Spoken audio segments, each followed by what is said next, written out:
Infelizmente, doutora Raíssa, o pior problema não está sendo a desinformação, mas sim a politização. E quando eu falo politização, não estou falando só dos políticos e prefeitos e governadores, mas infelizmente até a politização do judiciário. Mas vamos aqui a alguns comentários dos internautas que estão assistindo essa entrevista, né?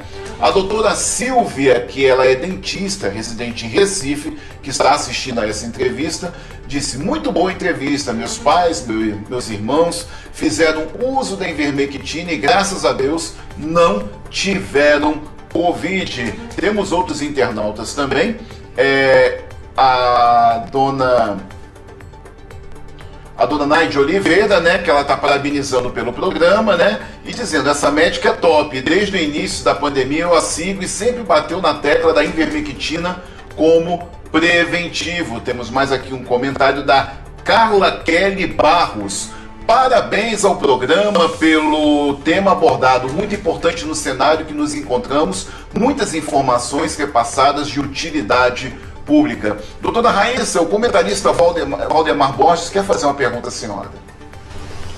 Doutora, por incrível que pareça, quando a senhora tratou da politização aí, deixa a gente já triste com o método utilizado hoje diante da situação de um caso tão grave, né, que deixa inclusive risco de vida.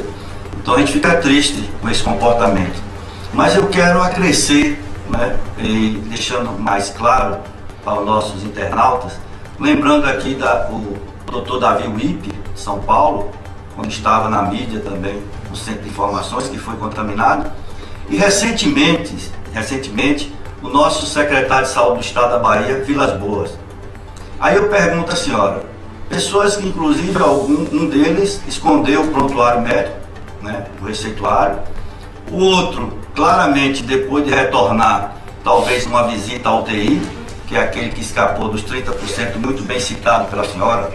Aí, diante disso, eu perguntaria para a senhora o seguinte: a senhora acha que essas pessoas que depois de um resultado, de ter passado aqui no Nordeste, a gente fala muito no Sertão, ter visitado São Pedro, e que lá ele entendeu que talvez essas orientações da senhora, diante de uma praticidade e diante de uma questão científica de se tentar tratar de uma forma e não se cruzar os braços e deixar ocorrer o pior. O que a senhora acha desse posicionamento científico? Olha, querida, eu vou dizer o seguinte: várias pessoas que eram contrárias ao tratamento de intervenção imediata, inclusive colegas médicos, quando adoeceram e não chegaram a não usar a fase viral, não usaram por convicção. Não, eu não prescrevo, eu também não vou usar. Eu tive colegas aqui em Porto Seguro que passaram por isso.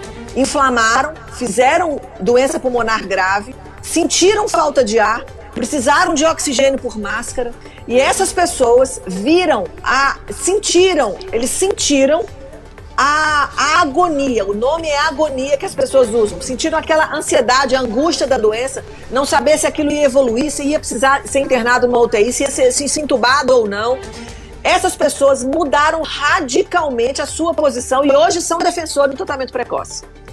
Nós temos pessoas que, infelizmente, eles não têm uma retidão de caráter e não pensam quando eles falam, eles estão fazendo fazem o seu tratamento e não divulgam para as pessoas. Isso passa a infringir um princípio simples, que é o caráter. É um caráter reto. O que é bom para mim é bom para todos. Eu não posso dizer o que é bom para mim não é bom para todos. Então eu tenho que falar e fazer a mesma linha. Então o que eu falo, eu faço. O que eu preconizo, eu uso na minha casa. Eu tenho adolescente que faz a prevenção, não está exposto, não está aí circulando, mas querendo ou não, eu sou um vetor de vírus, tomo os meus cuidados, eu chego em casa, higienizo, tomo os meus banhos, para não chegar em casa e ficar com a roupa de trabalho, que é muito comum da classe médica. A pandemia já mudou esse comportamento. Mas o que eu falo, eu estou fazendo. Os meus pais moram em Minas e eles usam profilaxia desde maio do ano passado. Várias pessoas já os visitaram, pediram desculpa, pelo amor de Deus, nossa, avisa, porque nós fomos na casa dos seus pais e o meu olfato perdeu 2 dias depois, mas meus pais não tiveram adoecimento, mesmo tendo contatos com pessoas com Covid confirmadas. Então, É importante a gente manter uma retidão de caráter. E a Covid-19, a pandemia, numa forma geral, ela trouxe à tona pessoas que são de coragem, pessoas que são aquelas pessoas que eram até muito executoras, pessoas que apenas executavam o seu bom trabalho, mas essas pessoas de repente ganharam destaque simplesmente porque fazem o que seria normal e dever de todos, o que não deveria acontecer. Ninguém tá, por exemplo, eu não faço nada do que o meu trabalho, só que eu faço o meu trabalho com convicção do que eu faço e divulgo aquilo que eu tô vendo acontecer. Desde abril do ano passado. Na verdade, a nossa luta que começou no início de março, os vídeos que eu começo a fazer são em abril, porque eu vi que estava dando resultado e eu não via nenhum movimento sobre isso. Foi quando lá atrás eu começo a fazer vídeos para falar, gente, olha, tá dando certo, gente, vamos fazer, vamos tentar. Então, todo esse histórico, e aí o que eu percebo é que quem começou a fazer, hoje continua fazendo.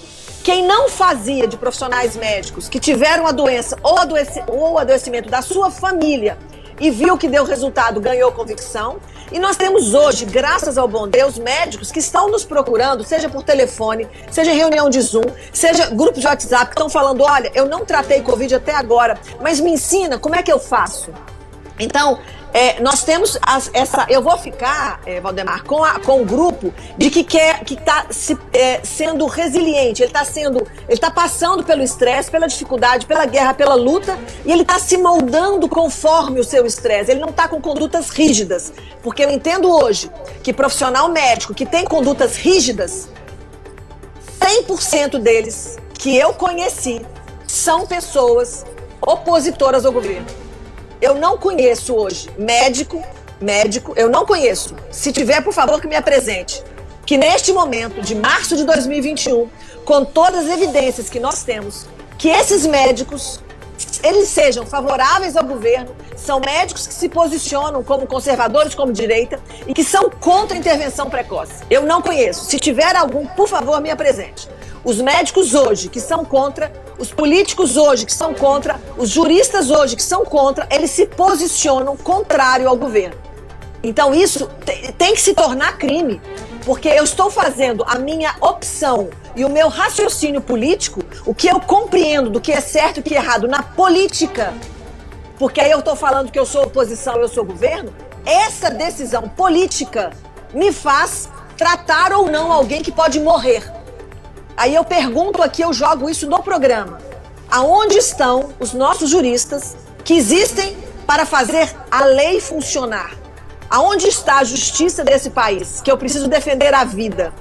Porque se eu estou me posicionando contra ou a favor, eu estou fazendo o governo, a opção política, realmente definir se vai viver ou se vai morrer. Muito bem, vamos então a um breve intervalo comercial e já a doutora Raíssa volta para estar conversando com a gente aqui no Revista da Manhã.